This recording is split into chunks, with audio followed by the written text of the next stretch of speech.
Time now for Michigan's #1 outdoor radio show, Mike Avery's Outdoor Magazine. Mike Avery has covered the outdoors in Michigan for more than 4 decades, and that tradition continues today. Outdoor Magazine is brought to you by Jay's Sporting Goods, the Yater Insurance Group, Angler Quest Pontoons, the Forward Corporation, Security Credit Union, Offshore Tackle, Hammond Drives and Equipment, Garber Chevrolet, the West Branch Visitors Bureau, Rapid River Knife Works, and by Michigan Brand Meats. Now, here's Mike Avery.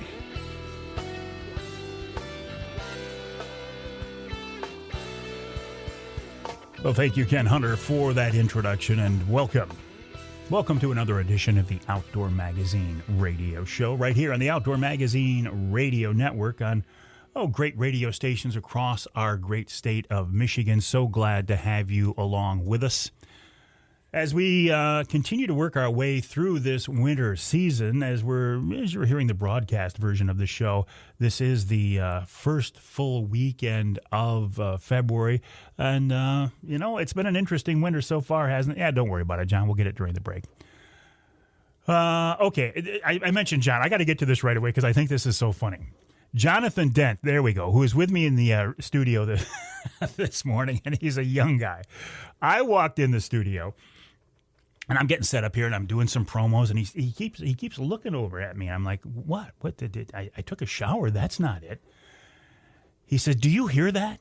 I said, no, hear what? He said, I hear this high-pitched frequency, this high-pitched noise. It's like a squeal or a feedback or something. It's like, no, I don't hear it at all. Now, you got to realize that my hearing is shot, and I ruined my hearing over the years. Number one, really loud music, really close to speakers in concerts, which was stupid, and equally stupid, shooting without wearing hearing protection. And I can go back to one specific incident that really caused the most damage, and I know this. We were up bird hunting in northern lower Michigan, grouse and woodcock hunting. And we had a great day. It was a lot of fun. I was up there with a game warden and a federal agent, a Fish and Wildlife officer. And the Fish and Wildlife officer had a .45. I had never shot a .45 at the time. And I said, do you mind if I shoot that? And he had a box of ammo. And back at the time, I don't think they were keeping track of every bullet that went through a law enforcement officer's gun. So he says, yeah, go ahead and shoot it. So I put a whole box of ammo through this .45, and I really enjoyed it. And still to this day, I love to shoot a .45. I love the slow push, the slow recoil. I just love the feel of a .45. But I wasn't wearing any hearing protection. So I've got a .45 in front of me at arm's length, putting a whole box through the gun. When I was done, and I didn't realize this during the time, but when I was done, my hearing was so bad that all the way back in the truck, I couldn't hear their conversation. They're sitting in the front seat, I'm sitting in the back, but I'm leaning forward to try to hear what they're saying. I couldn't hear it. My ears were ringing. In fact, I put my fingers up to my ears to make sure I wasn't bleeding. I mean, that's how bad it was. My ears were ringing. All the sound was muffled. And this went on for hours. Now, later on, after talking with audiologists, specifically Mike Stewart of CMU, he said, oh, yeah, you can cause permanent damage from one event. And I know that one event severely affected my hearing to the point now where I'm wearing hearing aids. So going back to being in the studio now, John says, he said, this sound is driving me crazy. And, of course, I can't hear it. He said, I think it's coming from your hearing aids. I don't think it is because I can't hear it. But, okay, so just a little note, all right?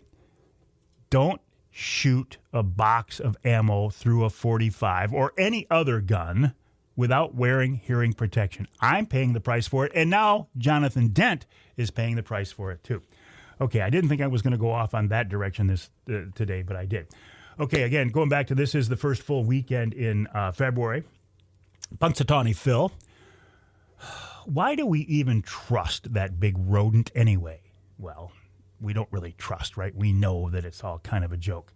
6 more weeks of winter. I don't think I can take 6 more weeks of winter. I got to be honest with you.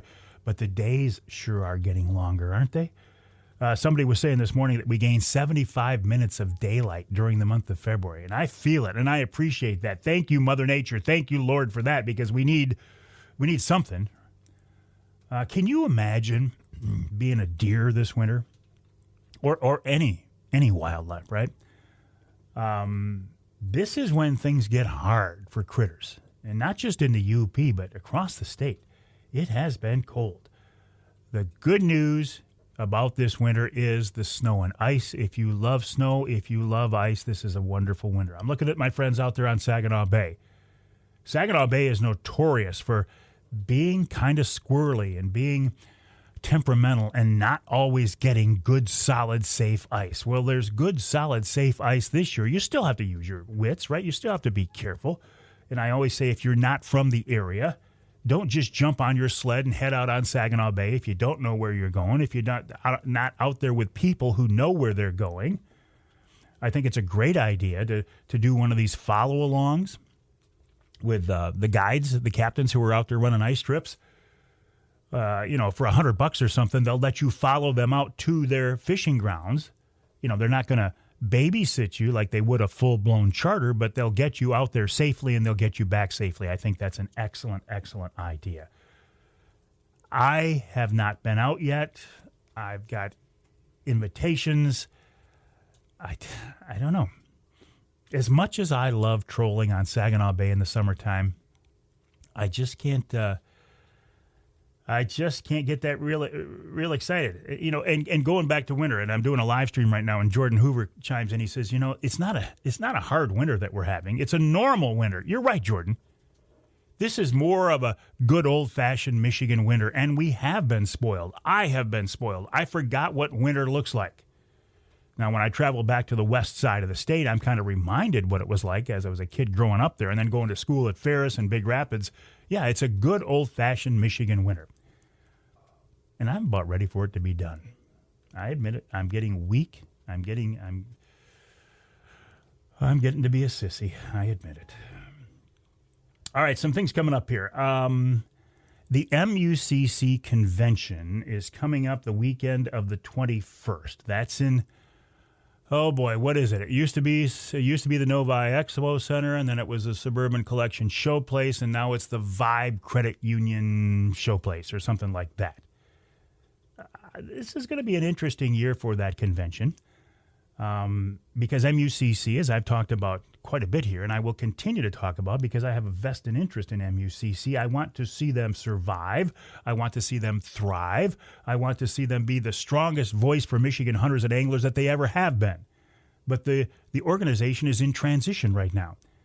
I'm hoping that by the time of that convention, we will meet the new CEO of Michigan United Conservation Clubs. Get a chance to talk to that person, get a feel for what the vision is. I will continue to support MUCC as long as MUCC continues to support the hardcore hook and bullet crowd, the hunters and anglers, shooters and trappers. So we'll see. We'll see where this goes. And then March 7th, the big Trinity Monitor Wild Game Dinner and Auction. This is purely personal to me. I have a vested interest in this. Trinity Monitor is my church. We've been doing this wild game dinner now. This is the 9th one. This is the concept that first came up at Dixie Dave's restaurant. We were down there having a pastor's appreciation dinner. And I'd been doing wild game dinners all across the state, and I thought, why aren't we doing one at Trinity? So at this pastor's appreciation dinner, the pastor's there, elders are there, and our elder emeritus was there, Lyle Cloa, and he was with the Athletic Boosters group, and I thought, this is the only group that could pull this off. And I said, Lyle, are you guys interested in working on a wild game dinner? And boom, it took off, and now it's grown. We have a live auction, we have a silent auction, we have an online auction, we have raffles, we have all kinds of just wonderful events. Go to bidpal.net/Trinity Monitor, bidpal.net/Trinity Monitor. You can sign up to get tickets. It's a really, really good event. Looking forward to it once again. Great prizes, great auction items, including a walleye fishing trip with me on Saginaw Bay, but not on the ice. That will be open water trolling. And then looking further down the road for April 15th, we're going to do a Wednesday night live at the Lumberjack Restaurant in West Branch. Those are always very popular. So hope to see you join us there. Put it on your calendar now. Coming up on this week's show after the break, Taylor Pierson joins me to talk about trophy pike through the ice. Taylor's one of the best. Then Ben Nielson. Ben is with Showspan. He's going to talk about Outdoorama. I'm going to go with Outdoorama. Now, Outdoorama and the MUCC convention are in conjunction this year, cooperation with each other this year.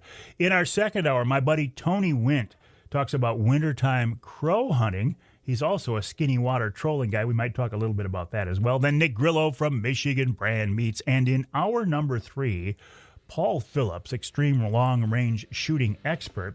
But we're going to talk about suppressors this time. You know, it's easier than ever to get a suppressor. The timetable for approval is quick. The tax stamp is gone. Should you put a suppressor on your hunting rifle? We'll talk about that and more with Paul. And, of course, we'll wrap it all up with wild game chef extraordinaire Dixie Dave Minar. My name is Mike Avery. This show is called Outdoor Magazine Radio. My website, MikeAveryOutdoors.com. My email address, Mike@MikeAveryOutdoors.com.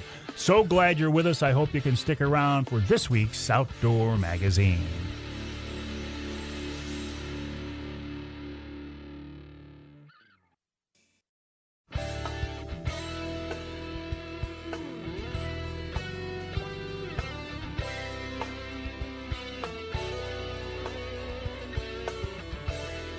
You can hear the Outdoor Magazine show in Caro on 2 stations, WKYO 1360 AM and WIDL 92.1 FM.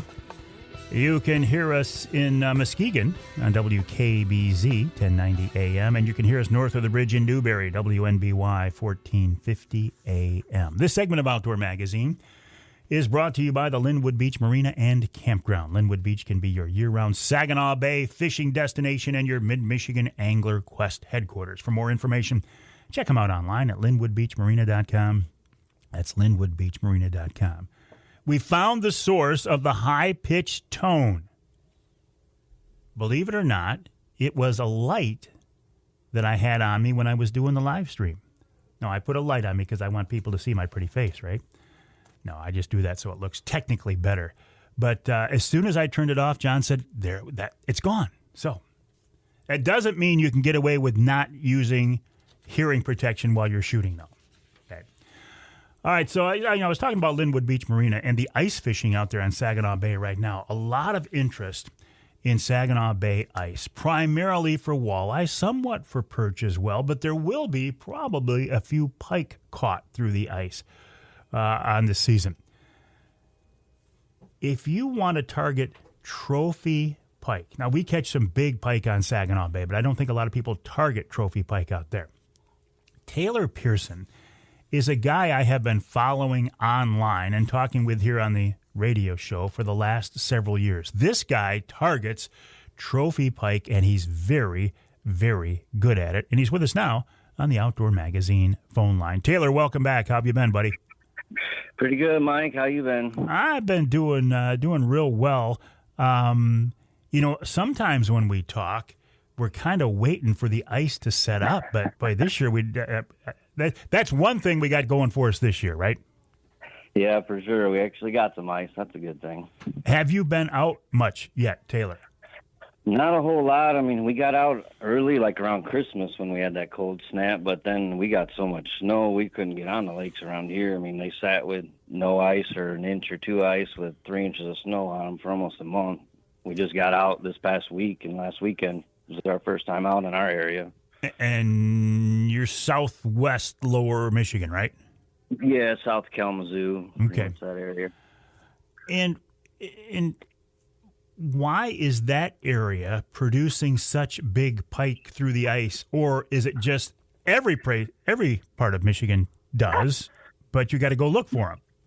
Yeah, I mean, I really would have to say our area is one of the worst areas. Really? We have to work super hard for our fish.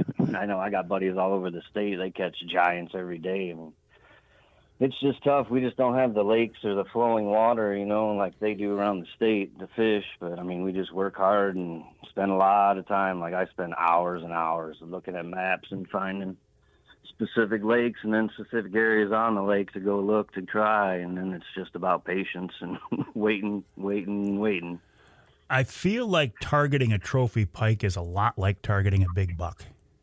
Yeah, I mean, the more I think about it over the years, it's pretty much exactly the same. Like, go out every day and, you can catch a few little ones just like you see a few little ones, but to actually have that monster walk in front of you or have that big one eat that bait, it's always a waiting game for sure. A lot of luck involved, as much skill as we have. I don't know. The whole luck thing, yeah, luck plays a role, but a guy like you, Taylor, I think you do everything to put luck on your side. I definitely try as hard as I can, for sure. So when you're looking at these lakes and you're scouting them, I mean, how are you doing this? Are you using Onyx? Or are you using what do you? Yeah, I use everything actually. Like I have 4 different apps I use. I use Onyx Fish, Navy Onyx, and then a couple other apps. And I mean, when I've been looking a lot in the last month, so I mean, when I go on there, I'll look at a lake first, try to find flowing water, like a river or a creek. Then I'll look for lily pads. If it's a shallow lake, I'll look for lily pad edges or shallow steady drops, or a bay that has a pretty steady shallow drop in it. And we really like to fish the lily pad edges in those shallow lakes. And I mean, it's where we caught most of our big ones, so it's where we go start. And then as a deeper, clearer lake, we fish quite a few of those. I'll just look for specific turns or right on the edges, or if there's any humps or points. But those deeper, clearer lakes, we just kind of fish the edges of them and down, find weedier bays, and just try to put them out and spread them out as much as we can. Is the size of the lake a factor at all? I think so. Some yes, some no. I mean, there's always going to be at least a couple big ones in a smaller lake, but you got a lot better chance on a bigger lake. I mean, everything grows to its environment, they say. So bigger lake, bigger fish technically, but we fished a few smaller lakes that we still caught 40 inchers on. So, I mean, it's possible anywhere. What's your number? What size fish do you get excited about? I mean, it takes at least 38 or sadly anymore. Really, it's 38, 39, 40, plus. Then I get excited at least. It's hard, like, with taking new people. Like, I got to learn to get myself excited seeing a 34, 35 incher because they think it's a monster. Yeah, you've kind of set the bar pretty high for yourself. Yeah, it's pretty sad for our area. Like last weekend, we were on a lake we normally catch good ones, and we weren't. Every fish we caught was under 32 inches, and we were like, geez, what are these little snakes? But it happens. You can't go out and catch giants every time. In that case, last weekend, do you think the big fish, weren't there, or they just weren't cooperating? I mean, we're worried. There's 4 different guys that we fished that lake, and we've been talking, and it feels almost like a lot of them got taken out of there because the last 3-4 years, I mean, we hadn't caught a fish under 30 inches, and now this year that nothing over 30 hardly. So it's got to be a difference between they moved a little bit and maybe the time of year. But I know a lot of fish were taken out of that lake this year, and it doesn't take much to hurt a lake for sure when you take those bigger fish out. There just aren't that many of them. That's a good point. The difference between an inland lake and the Great Lakes. If you went out on, say, a Saginaw Bay, you couldn't fish out Saginaw Bay, but you can fish out an inland lake. Oh, yeah, for sure, in a hurry. So what's your setup for these big fish, Taylor? I mean, we're running straight tip-ups. We don't run any rods or anything. And, I mean, I run the Fraybill thermal tip-ups just because I like them, because you can put them down and hole never freezes, nothing ever freezes. And then I run 50-pound tip-up line, and I fill the spool. I mean, it's like 200 yards of line because I definitely have been spooled before. And then I'm running 40 and 50-pound fluoro and a single 2-aught live bait hook. That's all I run anymore. So no wire leader, just a heavy mono leader. Yeah, heavy fluoro. And then single hook, I've learned over the years. I mean, everybody gives me grief still to this day, but that it's a Grillo live bait sink by owner and 2/0, 3/0, and I have 100% confidence anymore. And I just feel like if a fish does swallow the bait, it's better to have a single hook in its belly than a treble hook as far as survival rate. I find it funny that people give you grief. You probably caught more big pike through the ice than maybe anybody in the southern part of the state, but everybody's an expert, right? Yeah, right. Yeah, everybody likes to give me grief trying something different all the time. Is that one of the keys, though? You say trying something different. Is that one of the keys to keep experimenting, maybe show the fish something different? I think so, for sure. I mean, any way you can. I mean, in every fishery there is, if you got a little edge of something different, something nobody else has seen, it's always going to work. Do these big trophy pike, and this is maybe a weird question, and do they get smart if they see enough rigs and they feel enough hooks? Do they learn? I really believe they do. I mean, as far as we've watched over the years, I mean, they say a fish only has like a 3-minute memory, but I believe, I mean, if we go fish a lake 2 days in a row, we're definitely not having nearly as many flags on day 2 as we are day 1, just because I believe they've seen it and they know that don't taste right when it hurts when they bite it. So I truly believe, I mean, we'll wait a week or two to ever fish another lake, but this year we're kind of on a mission to just cover as many different lakes as we can because we haven't got this kind of ice to fish a lot of different lakes we haven't got to for years. With that in mind, then, how long will you give a setup before you'll pick up and go, you know what, we got to move? Yeah, at least an hour, 2 hours. I mean, some lakes that I know, we'll leave them all day long just because we know those are the best spots, but minimum an hour for sure, but at least 2 hours. So this is a sport of patience. Oh, yeah, 100%. Sometimes you get lucky, and pop a good one right away, but, 90% of the time we're daylight, for breaking daylight till sit until dark every time we go out. And sometimes no flags, sometimes lots of flags. But majority of lakes we fish, 4 or 5 flags is a good day. 4 or 5 flags is a good day. Wow. But they're all going to be, 35 plus. Do you keep these fish at all, Taylor? No. Some of the little ones on some lakes we'll keep. A couple of my buddies want to keep one to eat or something, but no, I try to put them all back. Doing my part to keep the species going. I feel like they control all our lakes, so what's the reason to taking any out? So what's the biggest pike you've caught through the ice? Through the ice, 41 inches, weighed 21 pounds. But gosh, that's a tank. It was a big one. We've caught, I don't know, over probably a few hundred, 300 or 400 over 40. Just we can't get that 25-pounder, 30-pounder. We're all chasing. How long would that fish be? It's going to take 48, 50 inches to hit 30 pounds, I think. Jeez. My buddy just caught a 44-incher a couple weeks ago, and it only weighed 19 pounds. So, you think about that, though. A 15-pound pike swimming around an inland lake. That thing is just right. He's a machine. He's a killing, eating machine. He's got to have every other fish in that lake on edge. They are the rulers of the lake, for sure. Just like the sharks of the ocean, they keep everything in check. Hang tight, Taylor. I got to. You know how this works. I got to take a break here, but I got a few more things to talk with you about. We're talking with Taylor Pierson, who is, what do we call him? The pike master, the pike whisperer. I don't know, pike whisperer. That's a pretty good term for him. I first heard about Taylor online when I saw some video. In fact, we posted a video a few years ago of Taylor and one of his fishing partners on crystal clear, and it wasn't thin ice, but you could see right through it. And they landed just a monster fish, and it went viral. I'm talking millions of views. And ever since then, I've been kind of following Taylor in his wintertime trophy pike adventures. We'll take a break. When we come back, more with Taylor, and then we'll wrap up the hour with Ben Nielson of Showspan talking about Outdoorama coming up.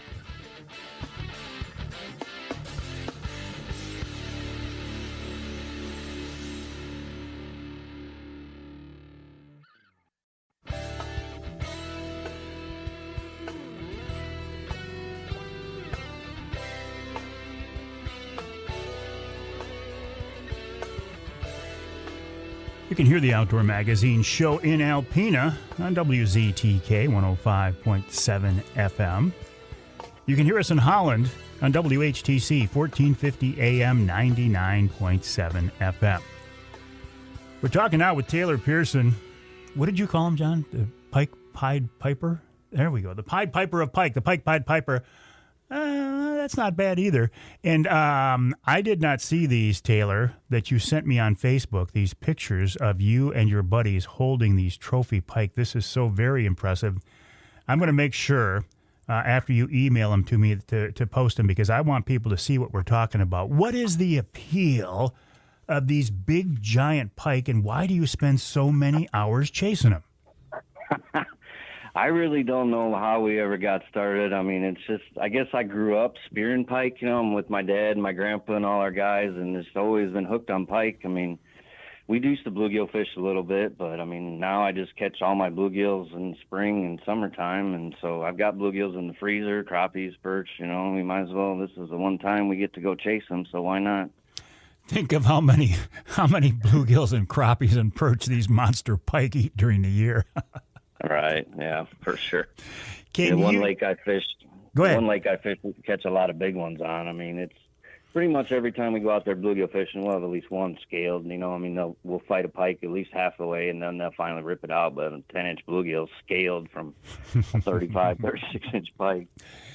At what point in the process do you know that it's a big fish? I mean, when a flag goes up, you don't know if it's big or small, right? Or do you? Right. I mean, we've learned over the years with those Freyville thermals, they have that black little knob on top, and when it's really spinning so fast you can hardly see it, that's got to be a big one just because of that tail kick. I mean, those little ones, they seem to not be able to move them as fast because they don't have as much push with their tails, not as big and powerful. But when one's really moving 90% of the time, it's going to be a big one. So what do you do then? What's the process? Because you're landing them hand over hand, right? Yeah, for sure.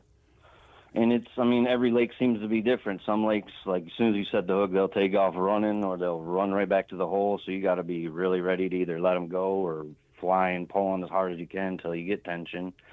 Some lakes, they just head shake and will fight you the whole way, just shaking their head, trying to rip that hook out. Biggest thing is just keep tension. I've got enough, everything is tied right, and it's nothing that I have ever worried is going to break. It's just the fact of, a hook popping out from slack. That's the only thing we ever really worry about and try to keep from preventing happening. But 90% of the time, they're hooked good enough or they're not, it's just going to happen or it won't. How big are the minnows you're using for bait, and what type of minnow are they? We try to pretty much use suckers, but anything we'll use, if we catch some small crappies or perch out of the lake, we'll use those. But we're trying to use as big baits as we can, like 10, 12, 13, 14 inches.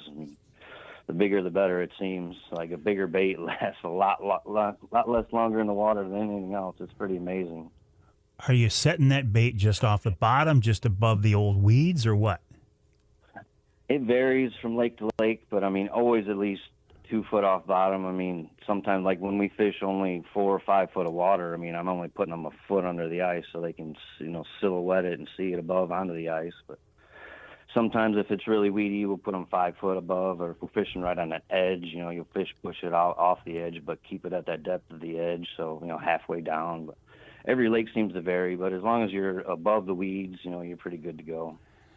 I'm trying to imagine what it's like, and again, I'm looking at your pictures, and I'm going to post them. These fish are huge. I'm trying to imagine what it's like to bring one of these in hand over hand under the ice.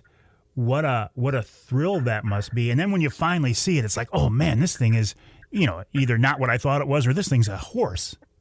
Yeah, it's so much fun. That's why I've got so many guys hooked and love to go fishing with me now. Because once you see a big one or fight a big one, you just feel that thing running through your hands. It gets you hooked in a hurry for sure. So how many different lakes do you want to try to hit this winter? I have 7 right now that I really want to fish that I've never even stepped foot on, but hopefully we'll get to them. Because I've learned over the years when we go and we just fish a lake one day, that's not really giving it a fair shot because there's so many variables other than even just the weather. Just did that fish eat yesterday? When is he going to feed again? Is he even in that area? So I've learned we got to give at least every lake a couple of days, so I probably won't get to all the lakes, but I'll try at least get on a few of them. If you traveled to Northern Lower or the Yup and did this same thing, would you get similar results? I mean, I'd hope so.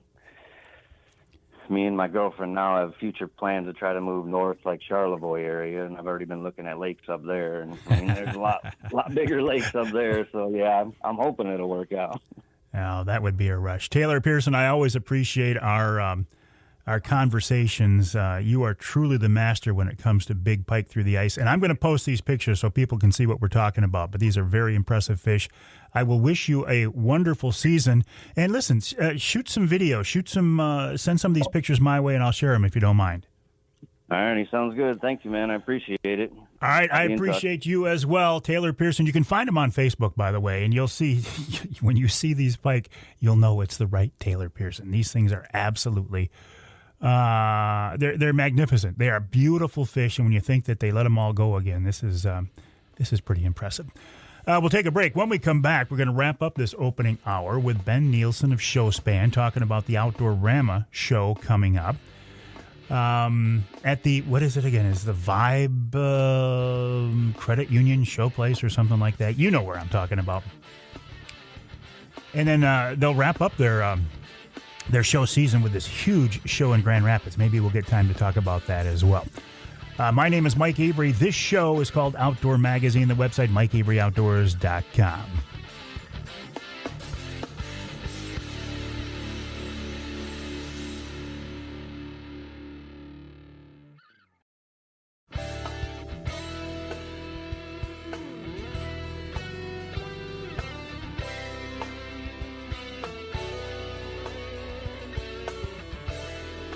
You can hear the Outdoor Magazine show in Traverse City on WTCM 580 AM. You can hear us in Lansing on WILS 1320 AM. And you can hear us north of the bridge in Escanaba, WCHT 600 AM 93.5 FM. This segment of Outdoor Magazine brought to you by Versa Skins. Just change your skin for the season you're in. Why buy a bunch of different sets of expensive hunting clothes when you can buy one good quality set? Snap on and zip out an outer shell of a different camo pattern in less than a minute. If you need big sizes, 4, 5, 6X, Versa Skins can help you out there.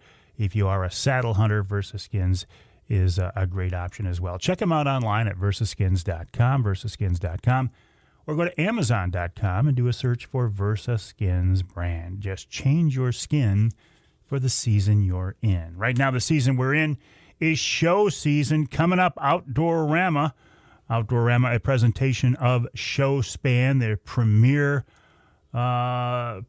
group that puts on shows across Michigan and the Midwest. Ben Nielson is one of the prime reasons for that. He is with Showspan and with us now on the Outdoor Magazine phone line. Ben, welcome back. How are you? I'm doing fantastic. How are you? I'm doing great. I'm pretty excited about Outdoorama. Is it Outdoorama or Outdoorama? Well, you know, this is a Rapala in Rapala. Okay.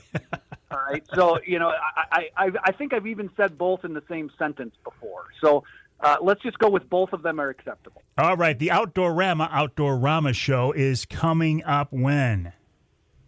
Obviously, we're going to be coming up February 19 through 22 at Vibe Credit Union Showplace, formerly known as Suburban Collection Showplace, which is quite a bit to say there. But obviously, they've gone through a little bit of change as far as their name goes, but it is the old Suburban Collection Showplace, same place that it's been for a number of years now, but it has a new name.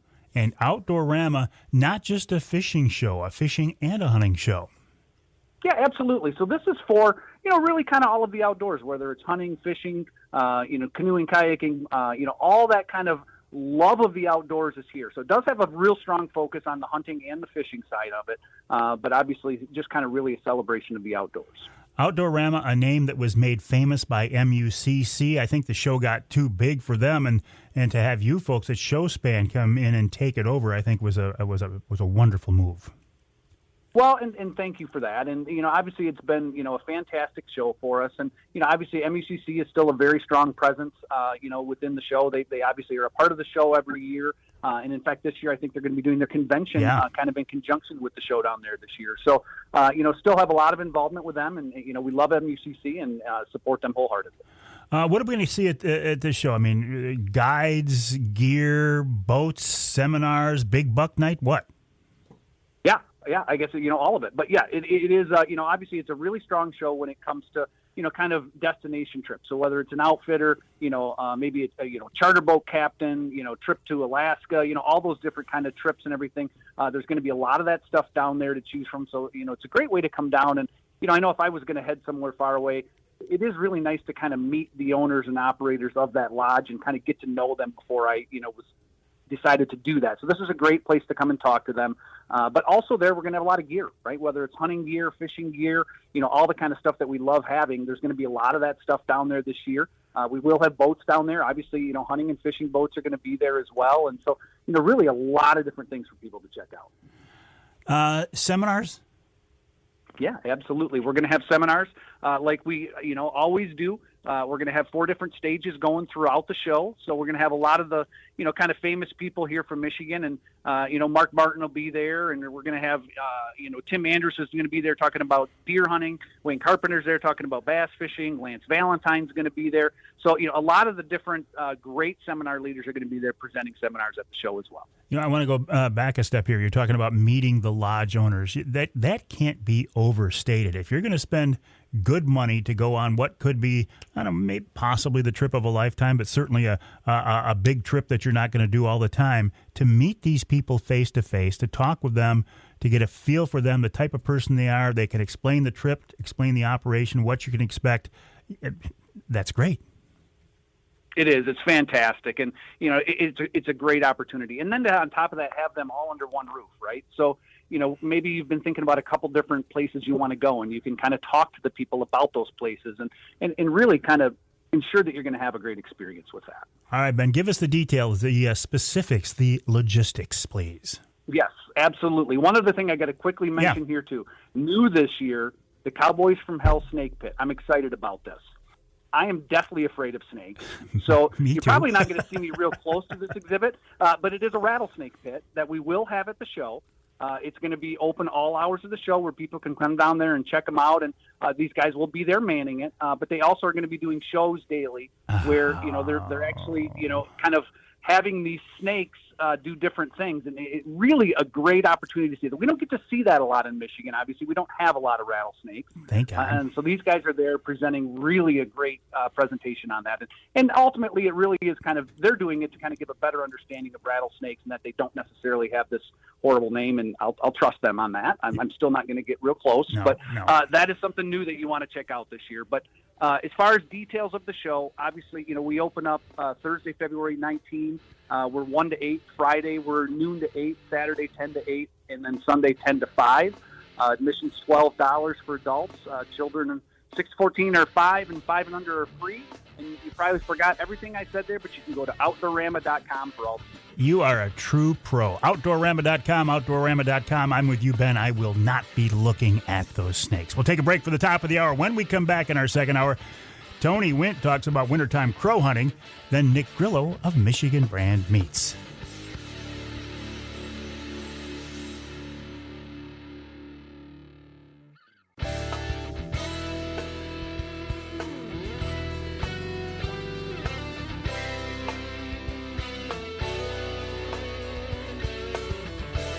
Time now for Michigan's #1 outdoor radio show, Mike Avery's Outdoor Magazine. Mike Avery has covered the outdoors in Michigan for more than 4 decades, and that tradition continues today.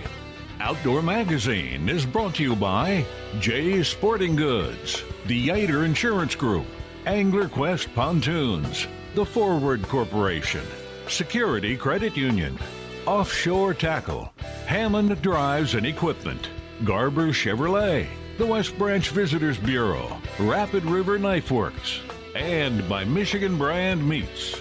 Now, here's Mike Avery. Indeed, this is Mike Avery, the big guy. Thank you, Ken Hunter, for that introduction, and welcome. Welcome to hour number 2 of this week's Outdoor Magazine radio show right here on the Outdoor Magazine Radio Network. And I do firmly, strongly, sincerely believe the best way to listen to the show, if you can, is on your local radio station. Radio stations are the backbone of what this Outdoor Magazine concept, this Outdoor Magazine radio franchise is all about. So I would ask you to support our affiliate stations if you can. If you can't, if you live in some part of our state not covered by the broadcast signal, or if your local station doesn't carry all 3 hours of the show, isn't it nice to know that there's a backup? There's a podcast version of the show that's also available. Now, where do you hear the podcast? That's an excellent question. You hear the radio show, the radio version, on your local radio station. The podcast version of the show is exactly the same content, but it's just made available somewhere else. Where can you hear it? You can hear it on my website, MikeAveryOutdoors.com.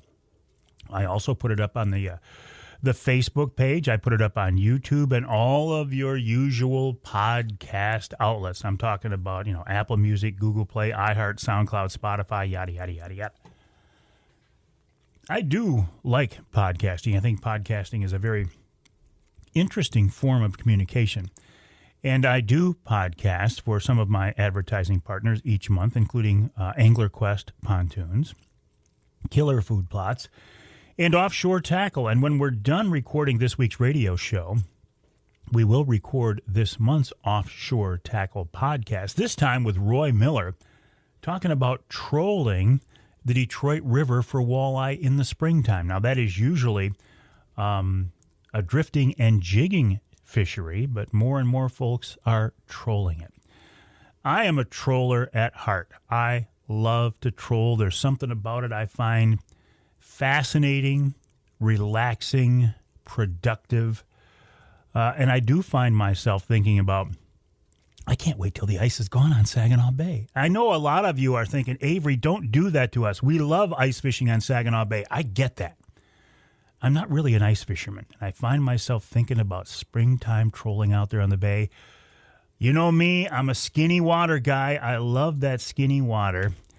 And I'm not the only guy. A buddy of mine, his name is Tony Windt. He is a fellow skinny water troller as well. But this time of year, he's also a crow hunter. This is interesting because I had a guy just the other day say, Mike, I'd love to hear you talk about crow hunting. And then Tony, who is a hardcore crow hunter, volunteered to come on the show. Tony, I appreciate that, buddy. How are you? Good, Mike. How are you? I'm doing great. Do you find yourself, Tony, thinking about summertime trolling yet? Oh, yeah. We can't come fast enough.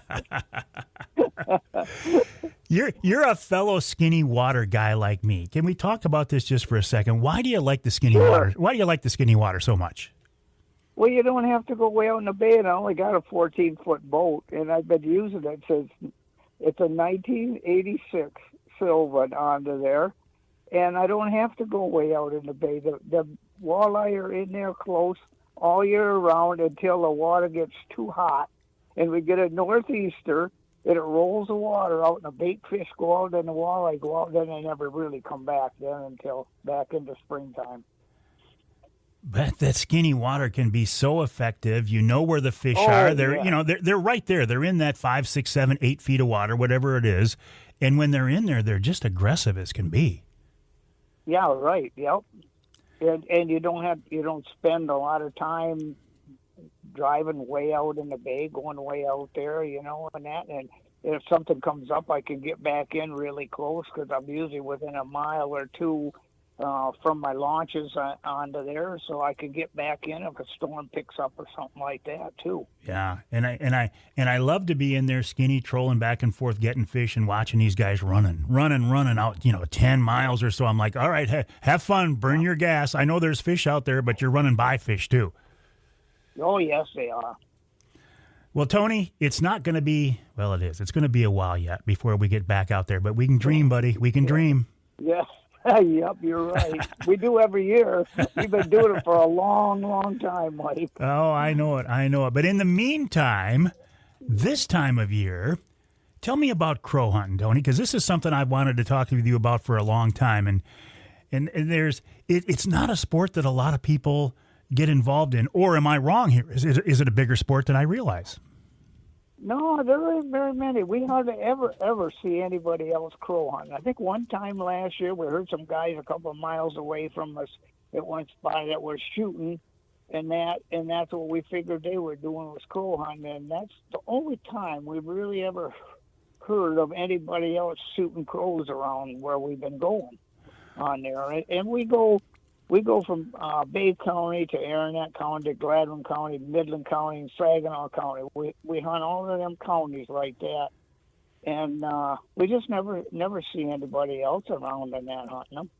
What are you looking for? What makes a good crow hunting spot?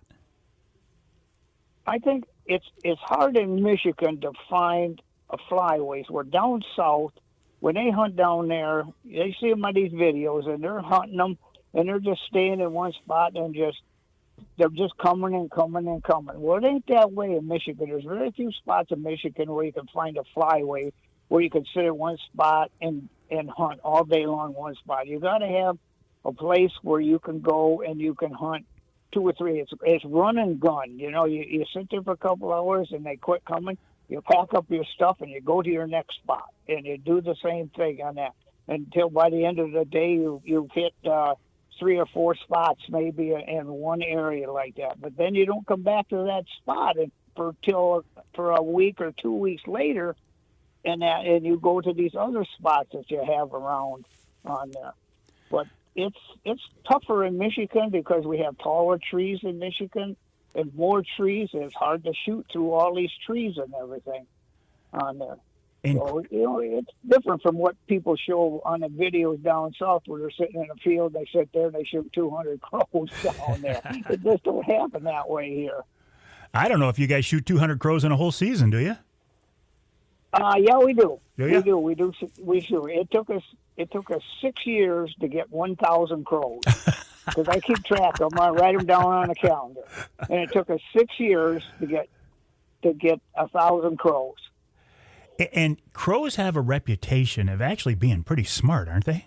Oh yes, they are. They are very smart. You got to have good camouflage on that and not move because they can pick you off when you move onto there. So if you see them coming, you just let them come till they're right on top of you. But if they're coming and they spot something and they start to fly off to one side or the other, then you got to shoot onto there. But if they're coming, you let them come. Well, and will they come in as a group, or do they send one in as a sentry first, and then the rest of them come in? How does that work? Yeah, sometimes you hear that about you got just that spy that's coming in. You know, he'll come in by himself, and another group stays back onto there. But most of the time, you know, they'll be straggling behind that lead one. That's why when you see that one coming, you got to look behind them because the big group can be coming behind. So you really don't want to shoot that first one if you don't have to. But if he's all by himself, he's fair game for everybody.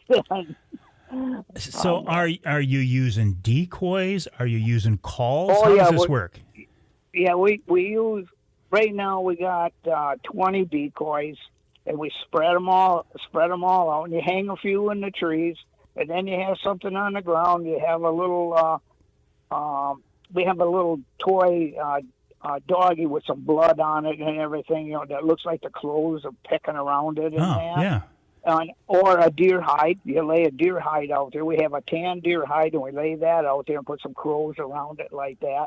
But then we have electronic call that them crows will come into that electronic call onto there. And when they come in, sometimes they come in, sometimes they don't. You know, they're a real finicky bird on there. And some days they'll come, and some days they won't come onto there. Some of them will come in there just squawking to be heck want to come in and fight, you know, onto there.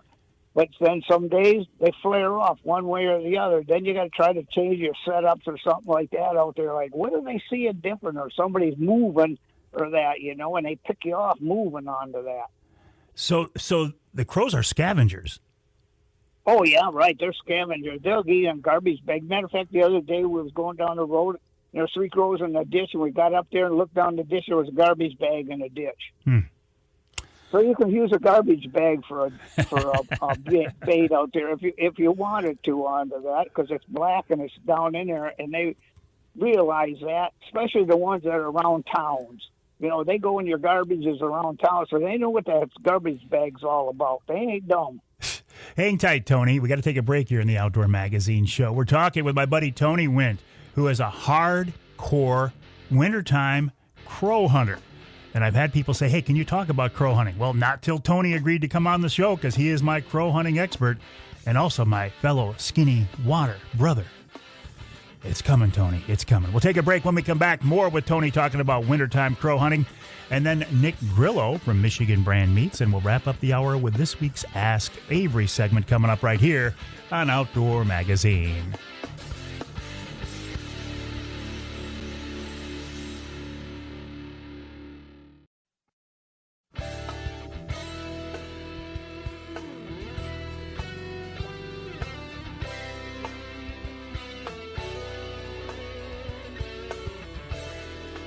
You can hear the Outdoor Magazine show in Sheboygan on Big Country Gold WCBY 1240 AM 100.7 FM. You can hear us in Sandusky WMIC 660 AM 95.3 FM. And you can hear us north of the bridge in the Sioux WKNW 1400 AM. This segment of Outdoor Magazine, you know what that is, right? All right, just one more time. That's my Rapid River knife, locking back open. I just took it out of my pocket. And boy, this one is, I got to be honest, is looking a little bit rough. And this is the prototype version of the Avery signature knife. So I need to clean it up a little bit. I need to sharpen up the edge on this a little bit, but I'm not too worried about it because this knife will last forever, like all Rapid River knives are guaranteed for life.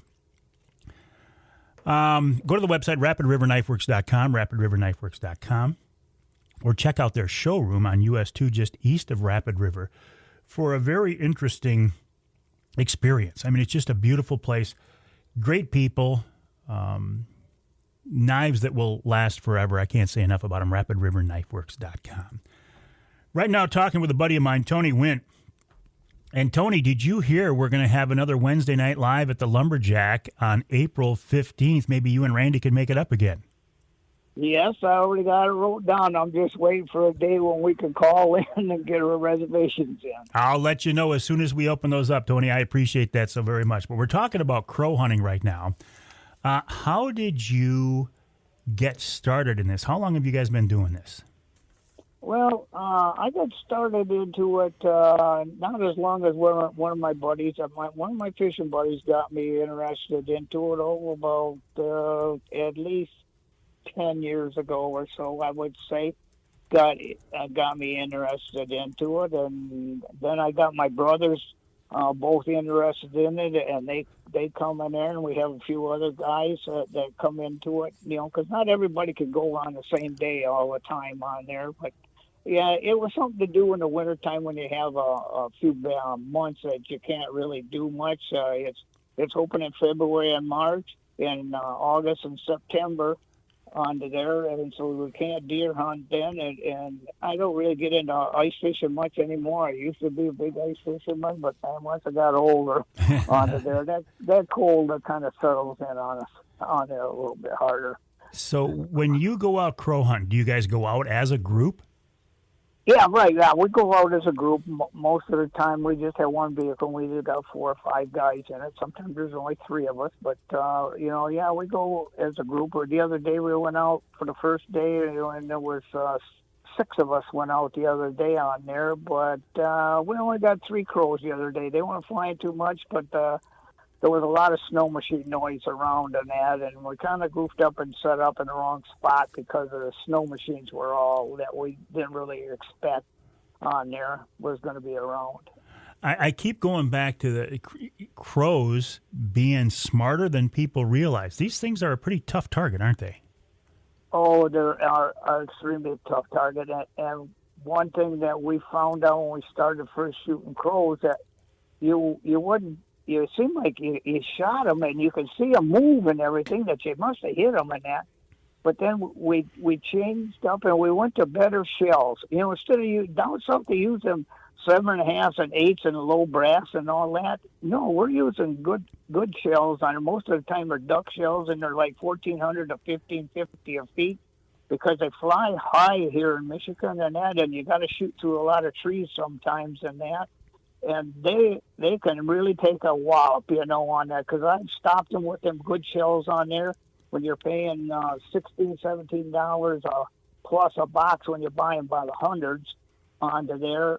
And they keep right on going, but then once in a while you'll see them go across the field, and they're about halfway across the field, and all of a sudden they just fall out there dead onto that. But you got to use good shells, it seems like, on these ones in Michigan, because they take a wallop, but they just don't fall in that. They just keep right on going. Do you shoot them on use good shells. Do you shoot them on the fly, or do sometimes? No, yeah, you got to shoot them on the fly. You hardly ever see them come in and land on your stuff onto there. They're so smart when they get. The closer they get, the smarter they get onto there. So you got to take advantage. Most of the time, if they're coming straight at you, when they're coming in like that, you got to let that first one come in, because the big group might be behind it. But if you got a long distance, you can see this one's just a straggler come in. Well, he's fair game for everybody then. You guys ever try eating them, or is it strictly population control? Oh yeah, just a population control. Yeah. Although I bet we could get Dixie Dave to cook one up. I bet he could make it taste good.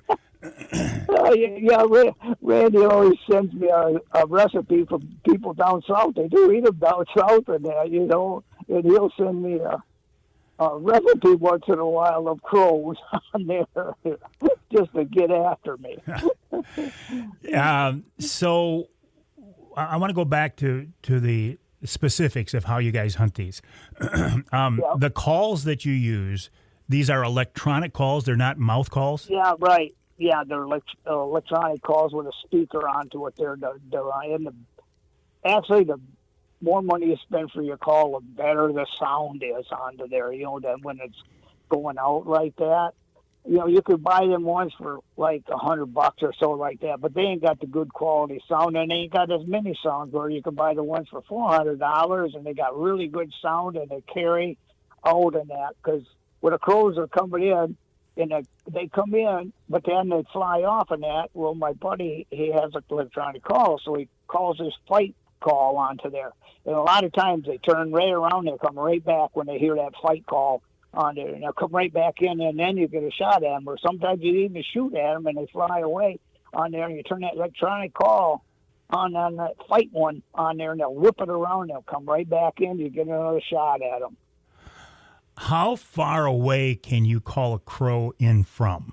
Oh, you can call them.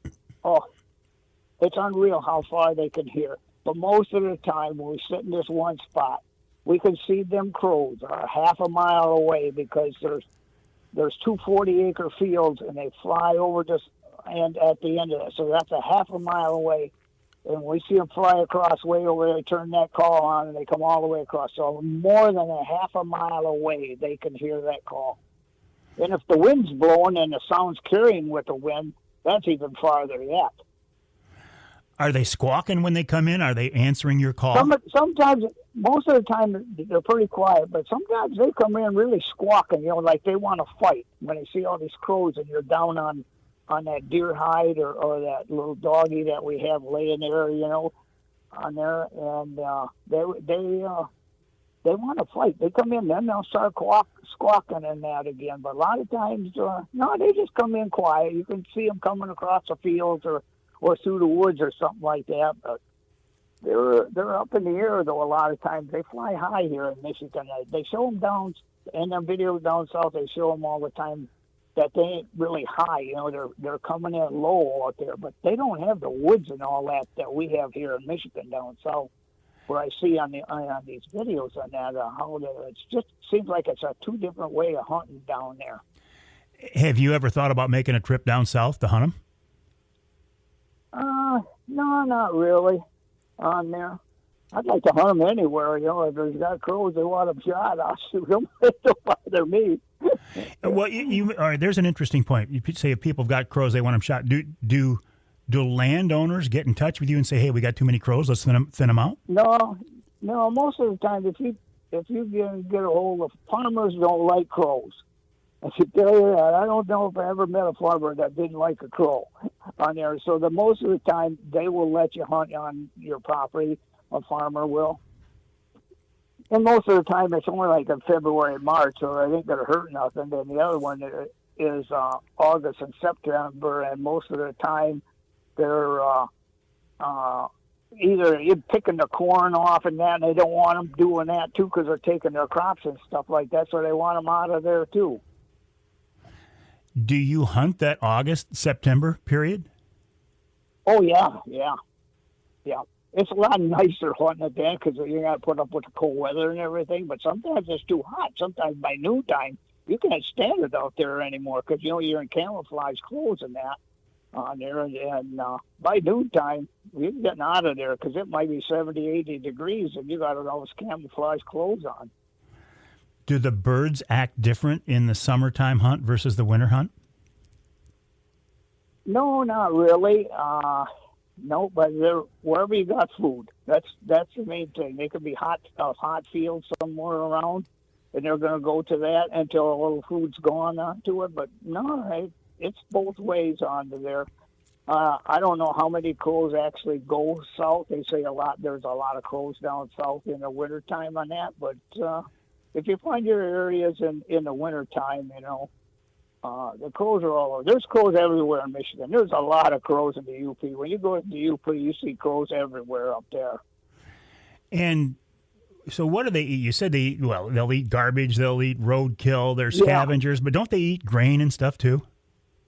Yeah, right. Yeah, they eat the grain. That's why the farmers don't like them. They eat the grain, they eat their crops and that, on there all the time. And that's why farmers don't like them. That's why most of the time, the farmer will let you hunt crows on there. You really know, you ain't really damaging his crops or anything else like that. And there ain't very many guys crow hunt, so, like deer hunters, they are shy to let everybody deer hunt, on their crops and that. But crow hunting, this is a little different story because they're taking their crops from them. Well, Tony, I appreciate you jumping on the show with me this week and talking about crow hunting. It's something we've been trying to do for a long time, so I do appreciate that. I think it sounds fascinating. I think it sounds interesting. I think it sounds like a lot of fun. And well, once you get into it, one day we had our best day ever. We went out and we got 51 crows, and there was 4 of us. And we were divvying up shells at the end, and we all ran out of shells that day, and we went home onto there. And we had 51 crows that day. That was our finest day ever. We just did it right that day for some reason on that, and we all ran out of shells. We shot over 200 times that day between the 4 of us. The days you remember, those days and those days on Saginaw Bay in that skinny water after those summertime walleye. It's coming, Tony. Hang in there, buddy. It's coming. Tony Windt, a great guy, a hardcore outdoorsman. Appreciate your time this week. We'll take a break here. When we come back, Nick Grillo of Michigan Brand. Now, Nick and Michigan Brand donated to our Trinity Monitor Wild Game Dinner and Auction. Michigan Brand meets for a year. How cool is that? But we're going to talk about some other things as well. And then we'll wrap up the hour with this week's Ask Avery segment coming up right here on Outdoor Magazine.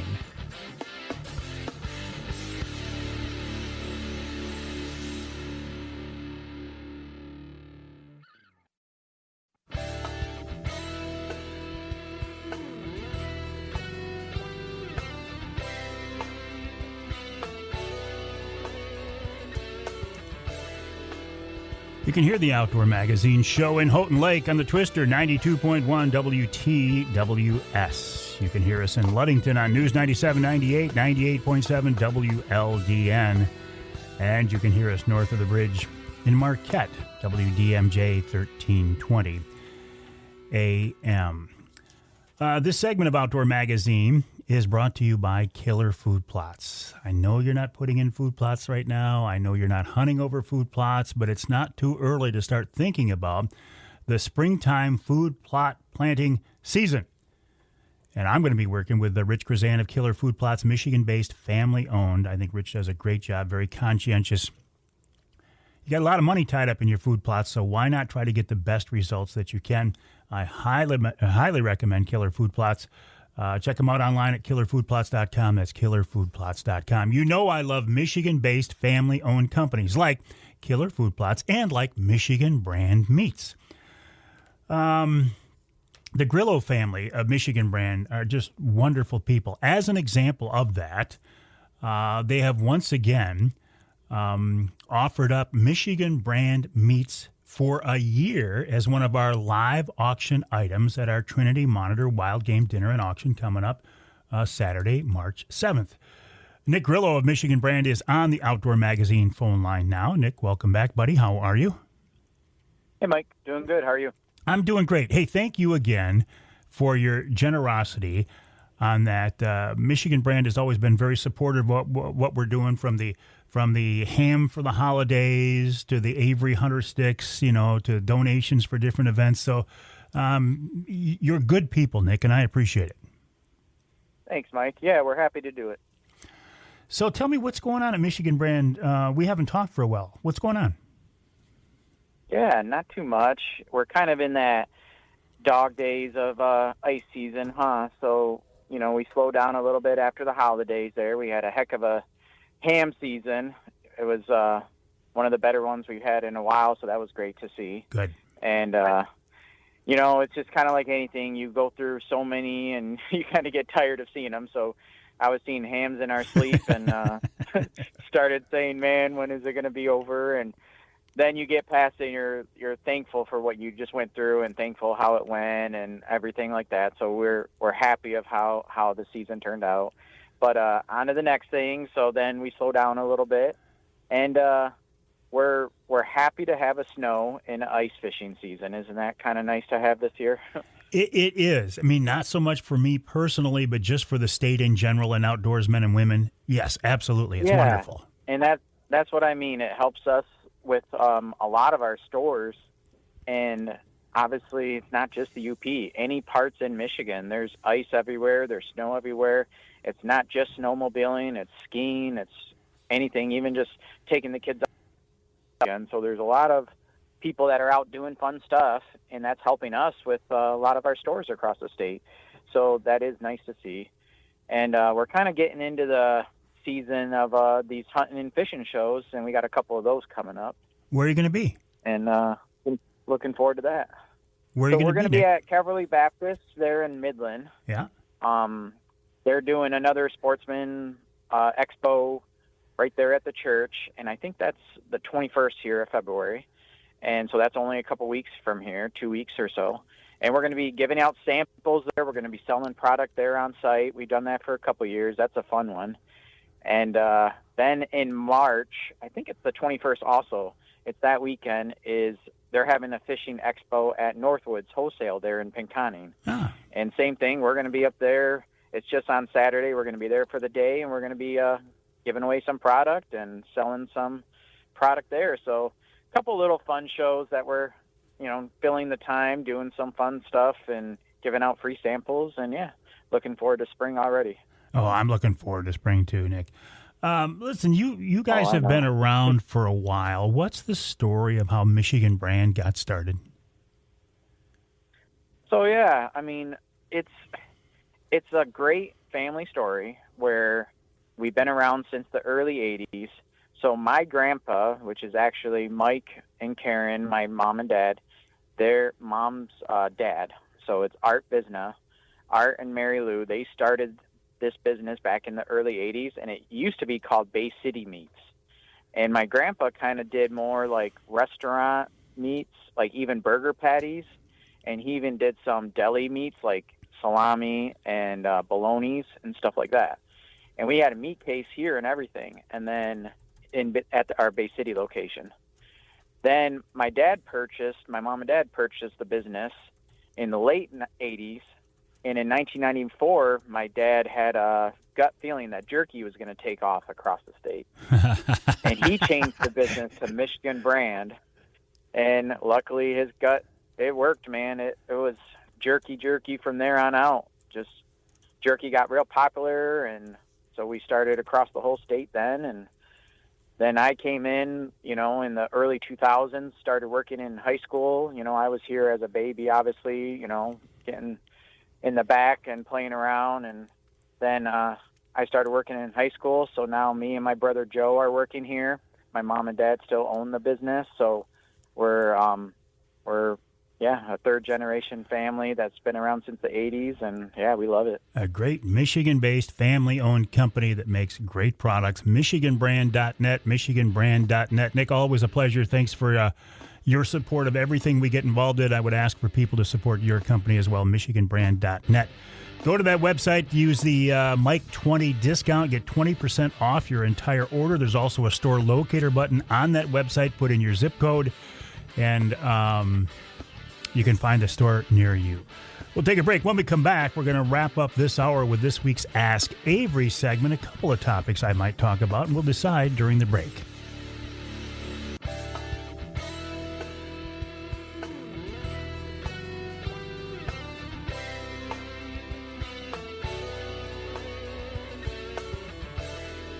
You can hear the Outdoor Magazine show in Houghton Lake on 98.5 WUPS.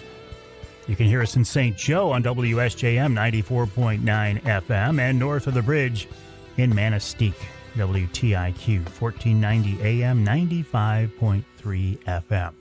The Ask Avery segment is brought to you each week by the good folks at Security Credit Union. Security Credit Union loves to work with outdoors men and women, and they can help you with your next outdoor adventure. Check them out online at securitycu.org. That's securitycu.org. The way the Ask Avery segment works, this is your chance to get involved in the content of the show. You can ask a question that you want me to answer directly, or something that you want me to pass along to somebody else, maybe somebody that I have access to or can reach more easily than you can. The best way to get those questions to me is to send me an email, mike@mikeaveryoutdoors.com. That's mike@mikeaveryoutdoors.com.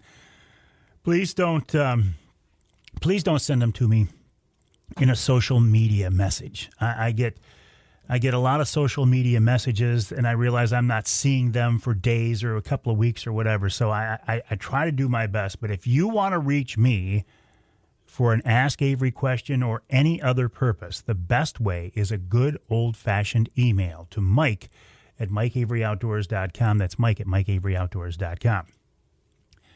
There are a couple of them that I was working on and hoping to have an answer right now, and I don't. So let me go back and do an end run here and circle back, as they say, and just talk about the types of questions we get in general. I have a folder here that I've taken, hopefully all of the Ask Avery questions, and I put them into this folder. And as I look at them right now, and these are things I'm working on, a question about weed treatment in southern Michigan inland lakes. Asking if you can put a deer out of its misery or if it's only a licensed police officer. Oh, we got a bunch of good ones here that I'm still working on. Most of the questions, when I look back on them, I would say 75% or so are directed at the DNR and directed at law enforcement division and looking for clarification on fish and game laws.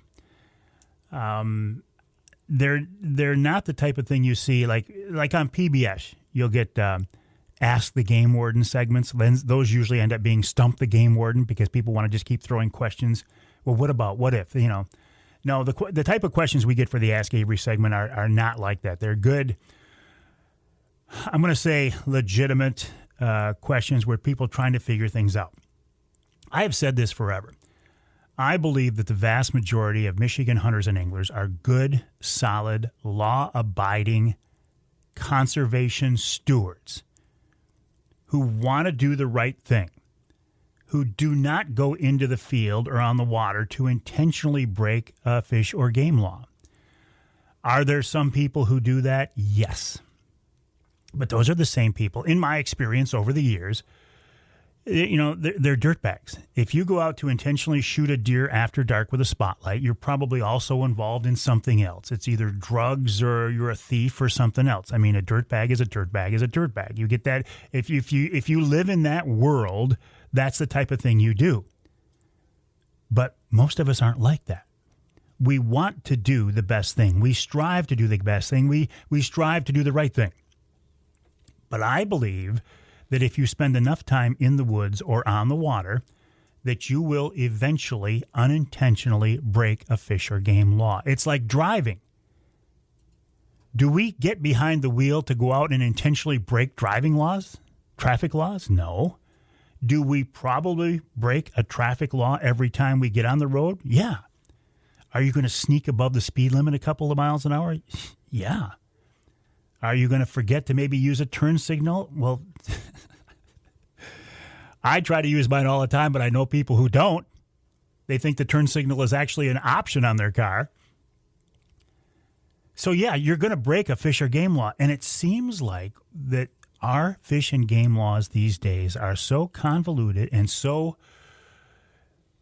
confusing that it's really hard to get a handle on them. Why do we have so many fish and game laws? Why don't we, and I don't know if the word is recodify or recodify, and I apologize for that, but we need to have a reclassification of our game laws to pare these things down to just have laws that are common sense, that are either designed to protect the resource or designed to protect hunters and anglers. Right? Beyond that, what does it matter? Protect the resource and keep people safe. But there's so many of these, like, okay, so you come in for lunch and you lean your gun against the truck. Big deal. Are you trying to do something wrong? Are you doing that so you can shoot a deer when it comes out on the roadway? No. You're not trying to do anything. So I think we need to simplify these game laws. We need to make them easier for people to understand so you don't have to take a lawyer with you in the field, as the old joke goes.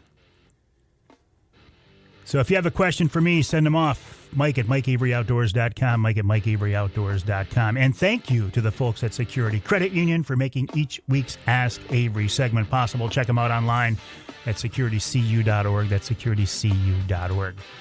When we come back in our third and final hour, Paul Phillips talks about using a suppressor on your hunting rifle. Is it a good idea or is it just wasted money? We'll find out coming up in hour 3 of this week's Outdoor Magazine.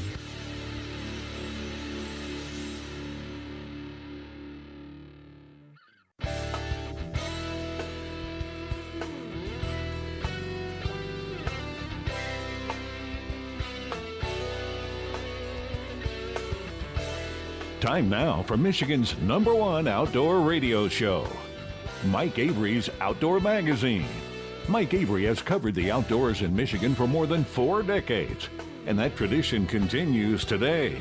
Outdoor Magazine is brought to you by Jay's Sporting Goods, the Yater Insurance Group, Angler Quest Pontoons, The Forward Corporation, Security Credit Union, Offshore Tackle, Hammond Drives and Equipment, Garber Chevrolet, the West Branch Visitors Bureau, Rapid River Knife Works, and by Michigan Brand Meats. Now, here's Mike Avery. Well, thank you, Ken Hunter, for that introduction, and welcome to hour number 3 of this week's Outdoor Magazine radio show right here on the Outdoor Magazine radio network on great radio stations across this great state of Michigan as we work our way through wintertime. This is the first full weekend of February that we have a chance to talk here on the show. How is your winter going? Are you enjoying it? Are you ready for it to be done? Do you want it to continue on for a while yet?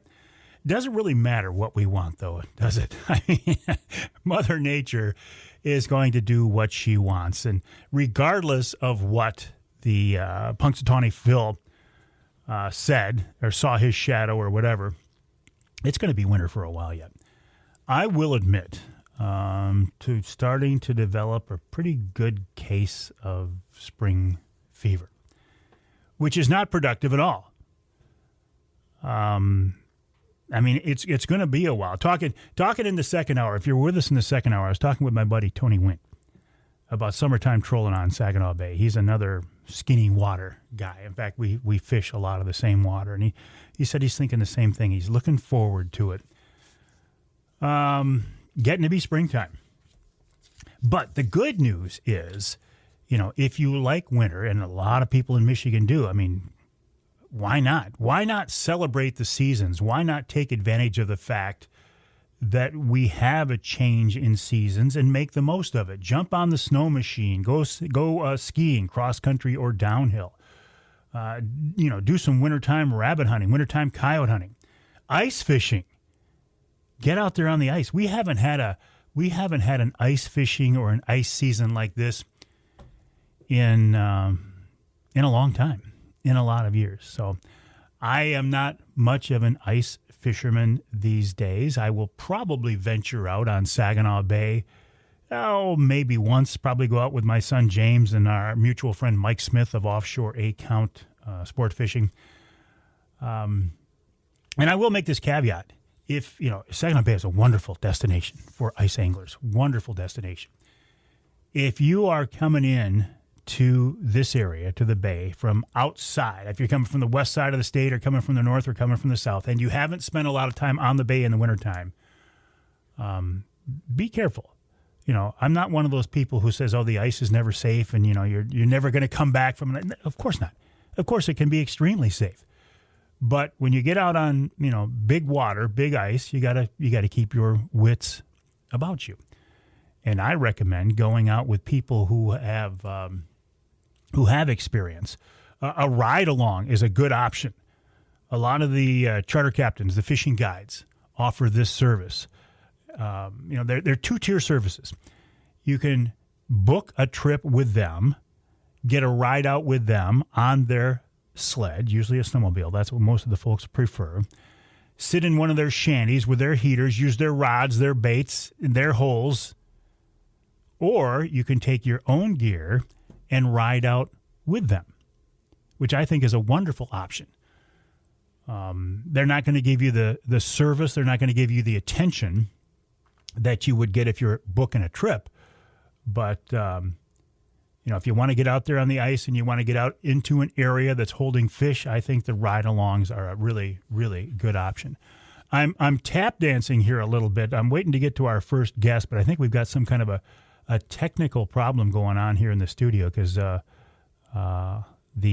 troops have come in and looked at things and then left in a hurry with a. There, Charlie, we good? Something going on? We're good. Okay, so we can get. All right. So we switched gears. Is that we did? You came in and took over? Mm-hmm. Oh, okay. So can we get Paul on the line now?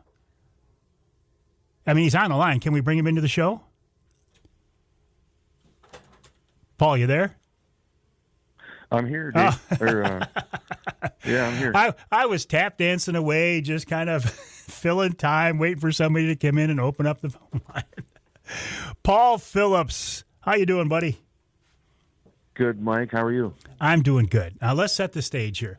Paul Phillips, one of the most well-known extreme long-range shooters, literally in the world. A Michigan guy. You grew up in this state. You went off and did your service for the country. You got your shooting skills, the basics there. But since then, you have fine-tuned and honed these skills to become, honestly, Paul, one of the best-known extreme long-range shooters in the world. That's not an exaggeration. That's not an overstatement, is it?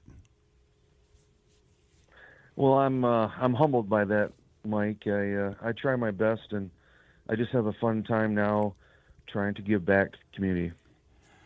Well, and the ways you do this are you're training civilians, you're training military, you're training police officers, and you have literally, and I can't get too much into your business here, but you've literally traveled the world teaching people how to shoot better, haven't you? Yeah, it's pretty cool. I'm starting to take my wife on these places around the world. We're going to, we were just in Vegas for the SHOT Show, saw a lot of cool things. Technology is booming, and then I got invited to go to Nuremberg, Germany in a few weeks for the European version of the SHOT Show. So I'll be visiting folks and future clients over there.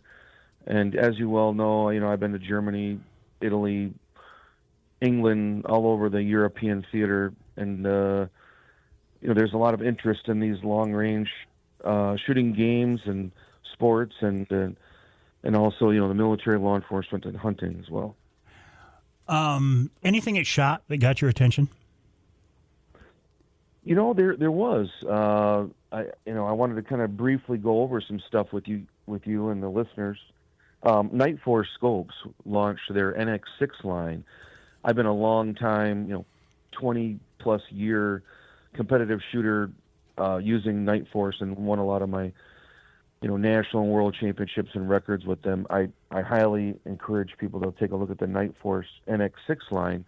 It's a more attractive pricing, under $2K, and it still has the, rugged, reliable, repeatable brand that I highly recommend. And they have a huge offering for hunters with various magnifications and usage. So that was one thing that they just launched, which I highly encourage. And then also, our own Michigan-based company, GSL Technology, has launched, cans for the 350 Legend, the 400 Legend, and the 450 Bushmaster, which is going to be huge for Michigan hunters as they go down that road. Another line of things, also a Michigan-based company, the Bear Creek Ballistics out of Battle Creek area. They're making ammo now for 350 Legend, 400 Legend, and 450 Bushmaster. And the dealers in Michigan that I recommend for everybody to go to is the Southern Michigan folks. You got Not Just Guns out of Mason. The Central Michigan folks, Williams Gun Shop out of Auburn. And then the Northern folks can use Jay's and Gaylord and Claire. They distribute these suppressors, which I highly recommend. I want to talk more about suppressors. In fact, at length, Sure. Cans as they're known. But I want to go back. Mm-hmm. You talked about magnification options on a hunting scope. What, in your opinion, what is the best magnification for a Michigan hunter? Is it a 3x9? Do we need something longer or what? Well, it depends, obviously, where you're hunting, right? If it's open, big, long, open shots in fields, or if it's a lot of vegetation and a lot of brush where you're not shooting that far, I would tend to stick to the 1-6 and 2 and 12 for the swamps and, close shots. And then if you're hunting open fields or hardwoods where you're getting out there a couple, 300-400 yards, then I would lean toward the 3-18 and 4-24. 18, 24, wow. Mm-hmm. Yeah. I actually, down in southern Michigan, with my 400 Legend, I really gravitated toward the 3-18, 4-24, just because when it gets late at night and they're a couple hundred yards away, you can zoom in and see their antlers, or maybe the size of the deer. If you're doe hunting or whatever, you can judge the antlers and the size of the deer a little bit better with that more magnification. When you go in that far, are you going to lose a lot of light gathering capability? You will, yeah. The higher the magnification, the less light gathering. Mm-hmm. Yeah. But with the new optics they're coming out with today, they have really high-end optics and clarity. It's a lot better than 20 years ago. Hey, everything is as far as technology, right? Mm-hmm. We're talking with Paul Phillips of Global Precision Group. You can check out his website, gpgtraining.com. That's gpgtraining.com. Paul, we got to take a break. Stand by. When we come back, we'll talk more with Paul. And this is the topic this time around. Suppressors, cans. Some people call them silencers. They're not really silencers. There's been a change in the process for getting a suppressor. There's no longer a federal tax stamp, and the turnaround time from the time you apply until you get approval is now days, weeks at the most, which is a lot better than what it used to be, months and months and months. So more people are getting suppressors. I've got one on my 350 Legend. Is it for you? Paul is the guy to find out. We'll talk to him more after the break right here on Outdoor Magazine.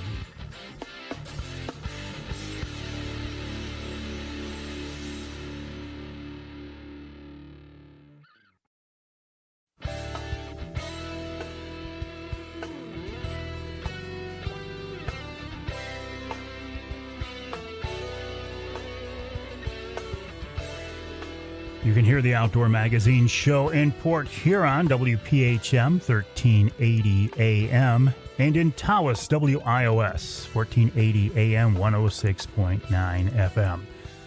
This segment of Outdoor Magazine brought to you by the Truck Trolley, Michigan-based, family-owned. Again, you know I love that. Listen, how many times have you had to crawl up over your tailgate into the front of the bed of your truck to grab something that slid forward, or do what I used to do and use my old man stick, which is basically a broom handle with a hook on the end of it, to reach over that tailgate, again, way up into the front of the bed and pull it back. If you got a truck trolley, you don't worry about that, because a truck trolley immediately makes your entire bed accessible. All you do is grab it, pull it out on the rollers, and there it is. If you decide you don't want it in there for a couple of days because you got to haul gravel or stone or something like that, you just take it out. You can take it out in a couple of minutes. It's in there with straps. It's not bolted in. It's not permanent. I think it's a great product. I really enjoy using it. I use it every day, from groceries to golf clubs to hunting and fishing gear to whatever. Check them out online. It's trucktrolley.com. It's trucktrolley.com. While you are online, please check out my website, MikeAveryOutdoors.com, and also the website of Paul Phillips. That's gpgtraining.com, gpgtraining.com. You know Paul from his extreme long-range shooting adventures the past few years. He's successfully made shots out to a distance of, I think, 4 miles is the longest one, which is absolutely crazy. But this time around, we want to talk about suppressors, cans. You might know them as silencers. Paul, you've been using cans or suppressors longer than anybody that I know. How do these things work? How effective are they? Well, my ears are ringing right now from all the years of shooting guns and military and law enforcement, and I can't imagine. I mean, you shot your gun this year with a can on it. I can't imagine ever again not using one. All these young hunters, they're shooting their rifles and at the rifle range, and we've all done it before where we forgot to put our ear protection in all the way or on correctly or even on, and we got that loud blast and your ears are ringing for days. Yeah. It save your hearing. There's no, and now, obviously with these suppressors being legal for everybody to own, and then the ATF took the tax stamp away, I highly encourage people to check it out. And now GSL technology has made a more attractive pricing can as well for hunters. It's called the Bushman series, $400. Oh, $400? That's half of $400. Oh my gosh! Absolutely. Not only that, but I want to tell people. I just got word from the owner, Greg Lacka, and he said he'd be willing to do a 15% off if you use GPG26 code. You can call and give that code, and all the listeners can get 15% off on any GSL can, which is cool. One thing I will say, Mike, is there's, now that the ATF has taken the tax stamp away, there's a lot of internet do-it-yourselfers and backyard mechanics that are going to start making these things. Be very, very careful. GSL has been doing this for 41 years in the aerospace industry, and they have an ISO 9001 rating, which means all their stuff is highly, highly researched and developed, the qualities of metals and the way they do their machining. That's why I recommend them, because they're super accurate and repeatable, and they're just way better than anything you ever find. And for $400, why would you risk? Wow. Why would you risk something exploding or blowing up in your face? So it's a serious matter. Now there are several companies that make suppressors, but GSL, I think, is a Michigan company, aren't they? Yeah, they're made in Jackson, Michigan. Okay. They've been doing it for over 41 years, and I highly recommend them. Being a Michigan-based company, I'm a little bit more loyal to those folks than others. And then the fact that I've been shooting competition with them for so long, they're higher quality, and I found them to be a little bit better than the rest. Silencer is not an accurate term, because they don't silence the shot, but they certainly do suppress the sound pressure level and the perceived noise, right? Yeah, they suppress the air coming out of the muzzle, and they redirect it in ways that it causes less volume, less noise, less concussion, which saves your hearing. And it also, it's better for the neighbors. If you're in some of these areas where you're hunting, some of the landowners may not be as upset early in the morning shots or late in the evening shots of the noise. So it's better for everybody, better for your ears and better for your neighbors and better for the hunters. How does a suppressor, if at all, affect accuracy? Well, I can only speak on my own research and development. For a long time, I helped GSL with their research and development with these cans and different types of designs. And the ones that they've been able to continually make better, they've found actually where it's increased accuracy by the design of the airflow going through the can and the recoil management of the rifle. It's actually increased accuracy and reduced sound. So at the same time, they're increasing accuracy and reducing the noise and sound. So it's actually doing twofold. So a suppressor affects recoil as well? It will, yeah. And some cartridges, it's a different type of feeling.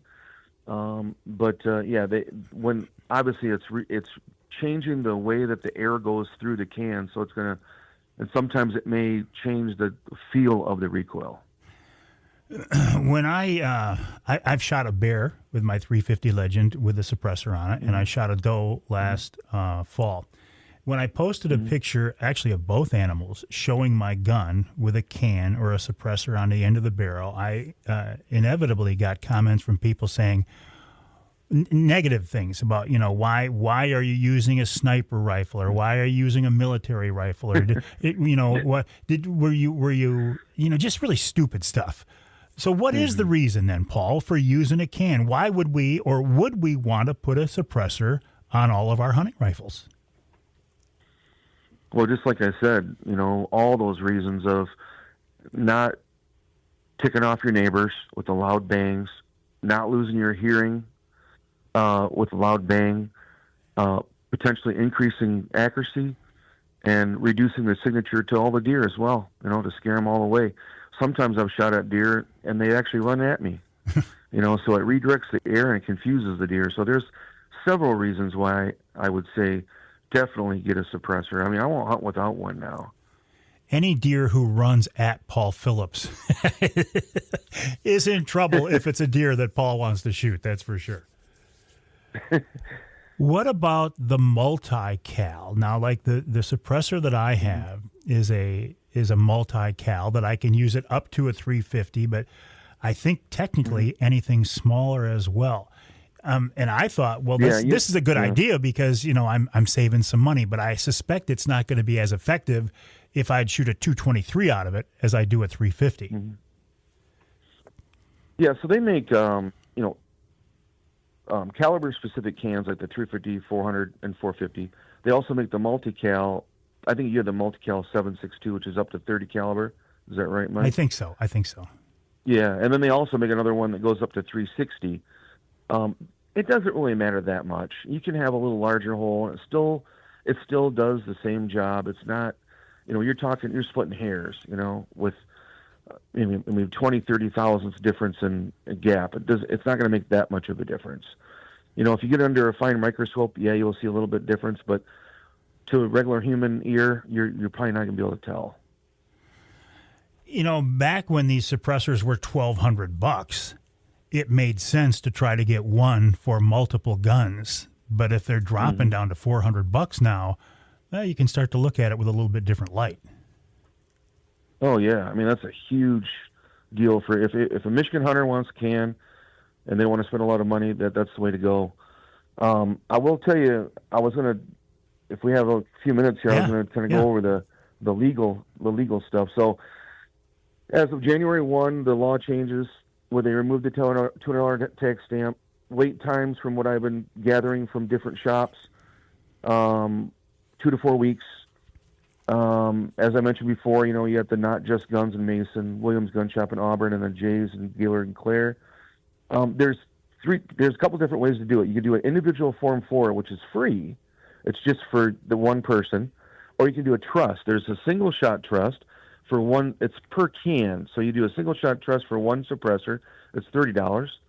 And then you can do an unlimited shot trust for as many suppressors as you want, and that's $130. You can go anything from a high-end titanium suppressor, which is your $1,000 to $1,200 cans, or you do your more attractive pricing with the Bushman series, which is 30 caliber, 36 caliber, and 46 caliber, and those are around $400.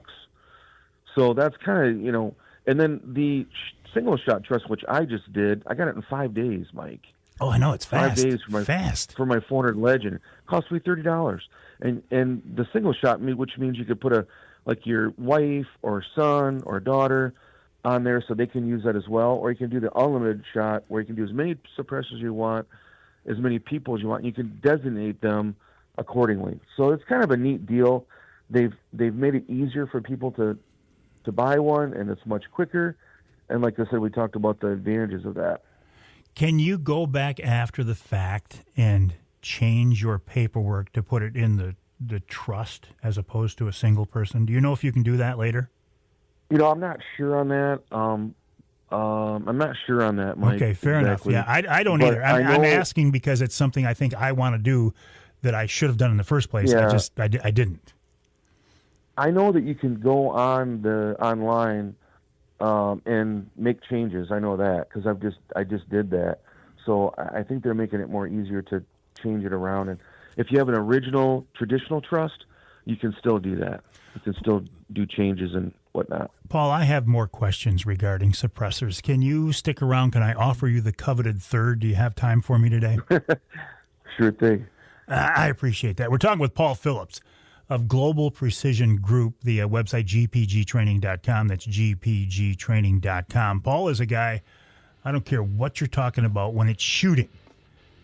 Long-range shooting, extreme long-range shooting, hand loading, optics, the science of long-range shooting, cans or suppressors. I can't think of anybody more qualified to talk about it than Paul Phillips of gpgtraining.com. That's gpgtraining.com. We'll take a break. When we come back, more with Paul on using suppressors, and then some word on Dixie Dave coming up as well.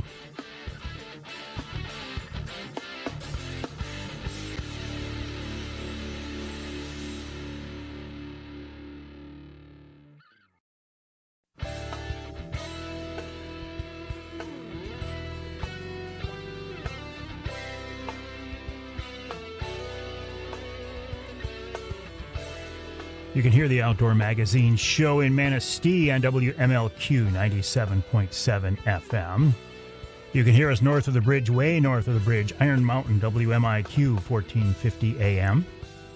And in Saginaw, WSGW AM and FM 790 AM, 100.5 FM. I'm in the studios of WSGW right now here with Jonathan Dent, who, if you were with us earlier, you know that I was driving him crazy. He was hearing a high-pitched tone, high-pitched noise that I couldn't hear because of my old ears that I have damaged from shooting without using hearing protection when I was a young man.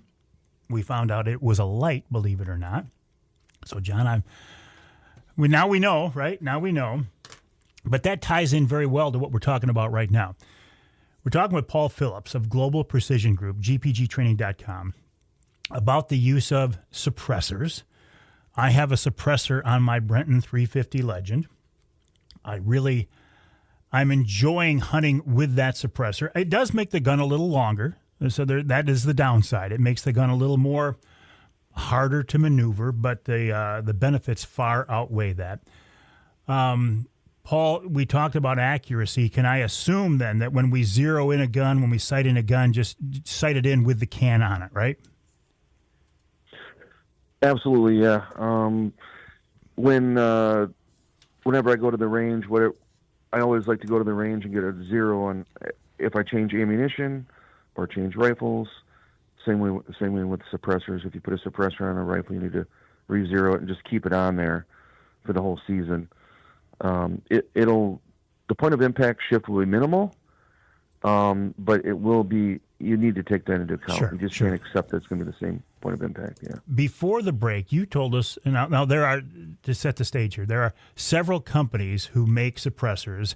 You work with GSL, a Michigan-based company, and they're offering, if I heard this right, a 15% discount, even on this new $400 suppressor, GPG 26. How do we get that? Like, I got my suppressor using the kiosk at Jay's. Can I still do that and use this GPG 26 promo code? No, you'll have to call GSL Technology directly for the 15%. But then when you go to, but they can work it out with whatever location that you want to purchase it. So if you're in southern Michigan, you can go to Not Just Guns and they'll work it out. Or if you go to central Michigan, Williams Gun Shop in Auburn or Jay's up north, and they can work all the details out for the pricing. But for this discount, though, you'd have to contact gsltechnology.com and then tell them, hey, I listened to Mike and Paul on the radio show, GPG26 is the code, and they'll get you 15% off on that. And then you can go to the kiosk at Jay's or the kiosk at Williams Gun Shop or Not Just Guns. They all do the paperwork all for you. So they make it really easy. So you just go in there, pay for it, and then you still have to go through the check, though. They'll still go through, but it's much faster now than it's ever been before. Well, and I know in talking with the folks at Jay's, they've been very busy now with the feds dropping the tax stamp price. So it's a little bit cheaper. The process is a lot faster than it was. I know that there's a lot of interest in suppressors, and I think they're becoming more popular for hunters across the state, and for the reasons you talked about earlier. There's really, other than making your gun a little longer and a little harder to maneuver, there's really not a downside, is there? No, that's the only thing that I can think of is what you mentioned, that it's a little bit longer, but you just have to be careful, and when you're walking through the woods or in your blind, is to take note of that. Now, I have a QD, a quick detachment. You can do direct thread or quick detachment, and I just take the can off when I'm going through the woods so it doesn't hit in tree limbs and whatnot. And when I get to my blind, you can direct thread it on there as well, but I just take it off during transport, and then I put it on, and I've taken it off and putting it back on enough to know that the point of impact shift is these are high quality cans so that your zero is going to stay the same. You take it on and off, and they make them for the military and law enforcement for the same purpose. High quality machine. But at the end of the day, Mike, it's absolutely ridiculous to think that all the years that we were younger, those loud blasts ruining our hearing, you can never get it back. So all these young hunters and all these younger folks that are hunting, it'd be ridiculously not to buy one. I mean, it's your hearing. You need it for the rest of your life. I can't agree with you more, Paul. I'm sitting here in the studio with hearing aids in right now because of stupid things I did when I was a kid that could have been easily prevented. And a suppressor, boy, I agree with you. There's no reason not to do it. Yeah, there's no reason not to do it anymore, especially with these prices. And I'm so glad that the government has made it easier for us to own these, and and made it easier for the public to purchase one, and they're cheaper now and faster. So it really is a new thing now with the law change, and I'm really happy for it. The things that were discussed with you with your AR and your suppressor, there's just a lot of negative people out there, and I'll just call them negative people that don't understand. Let's just ignore them, We just have to start ignoring those types of folks that are just so negative and so condescending. It's just a rifle. It's just a rifle, and it's just a device that makes it so you don't lose your hearing. That's all it is. There you go, Paul. I couldn't agree more. Paul Phillips of Global Precision Group, the website gpgtraining.com, gpgtraining.com. To get this discount on the GPG suppressors, get in touch with the company, GPG26, GPG26, and tell them you want the discount price that Paul Phillips was talking about. Thank you, Paul. Always a pleasure. GPGtraining.com. We'll take a break. When we come back, Dixie Dave is going to join us. Interesting story here, but we'll talk about that more after the break right here on Outdoor Magazine.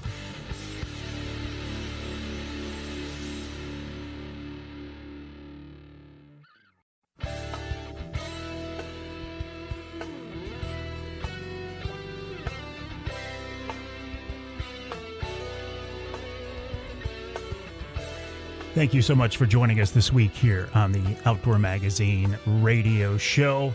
Always a pleasure to spend some time with you.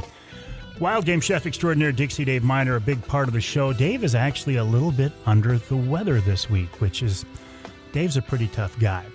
So what we're going to do now is we want to run the recipe that Dave gave us last week. Very popular recipe. I do have video of it too, by the way. You can find it on my Facebook page and on my Instagram feed. And we will hope that Dave is feeling a little bit better. But this is a blackened walleye recipe. It's a really, really good one, and I think you're going to enjoy it once again. Well, what do you have for us this week, Dave? Is it a cold weather recipe or one that reminds us of warm weather? It could be warm weather. It's blackened Cajun salmon, and it's on page 31. And I do believe you have the video of it. Well, let me ask you. Go ahead. I'll follow up with a question. Give us the recipe, and then I'll follow up on that. All right. So you need about 8 to 10 ounces of boneless, skinless filet person, half a stick of butter, and you could use any blackening spice, or you can make your own. Blackening spice you can buy from like Kitchen Magic and grocery stores. They sell a lot of different varieties. And Gordon's Food Service sells a great one in a larger container for restaurant use. Or you can make your own. So you need a cup of paprika and a tablespoon each of ground sage, basil, thyme, oregano, marjoram, white pepper, black pepper, and cayenne pepper to taste. Mix it all up. Be careful. Don't breathe in the fumes from this. Not the fumes, but anyways, the powder, because it'll make you sneeze. So this is a very, very popular way to blacken fish and meats. You can use this recipe for shrimp or scallops or any firm fish such as snapper, swordfish, grouper, salmon, or trout. Just let your imagination run wild. And you can also do blackened meat, like New York steaks, ribeyes, boneless, skinless, boneless pork loin, and venison steaks. Blackened venison steaks are great. So unless your hood fan is very powerful, you might want to cook this outside or in your garage over your gas grill. And in your kitchen, get the heaviest cast iron pan as hot as you can get it. While heating up, melt the butter in a separate pan. This is a fast cooking dish, so the rest of the meal should be ready before you start this fish or meat.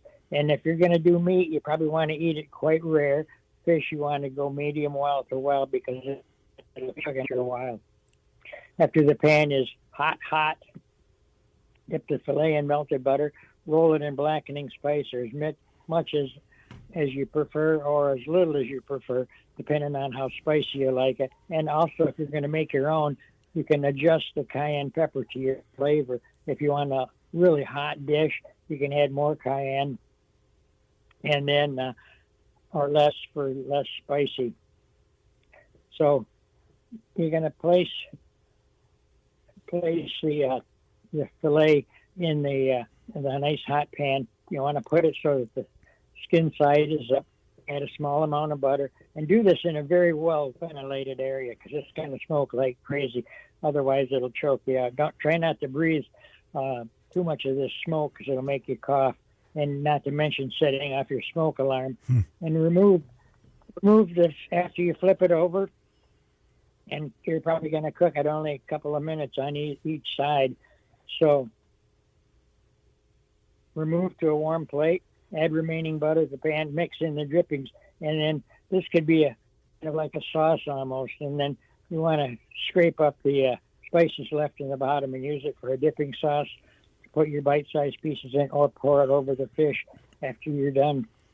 And this is a great way to utilize salmon. And you can actually blacken, like I said, a lot of different things.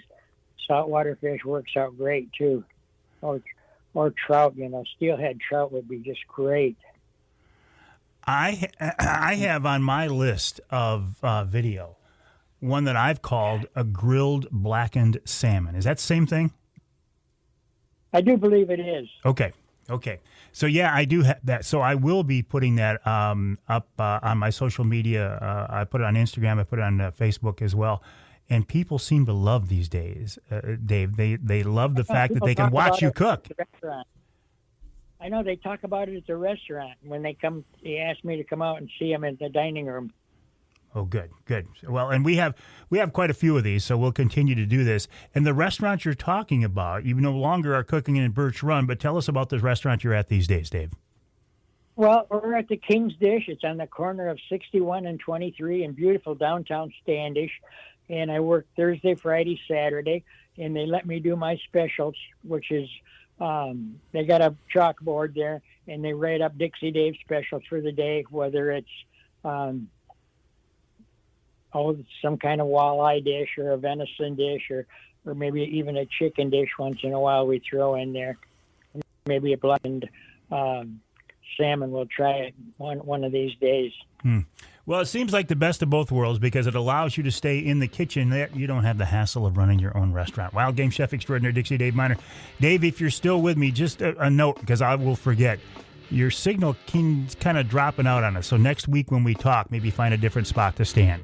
Wild Game Chef Extraordinaire Dixie Dave Minar, a big part of the Outdoor Magazine show. But you know what? You as a listener are the most important part. If you weren't listening, there'd be no reason for me to do this. My name is Mike Avery. The show is called Outdoor Magazine Radio. My website, MikeAveryOutdoors.com, and my email address is mike@MikeAveryOutdoors.com. I'd love to hear from you.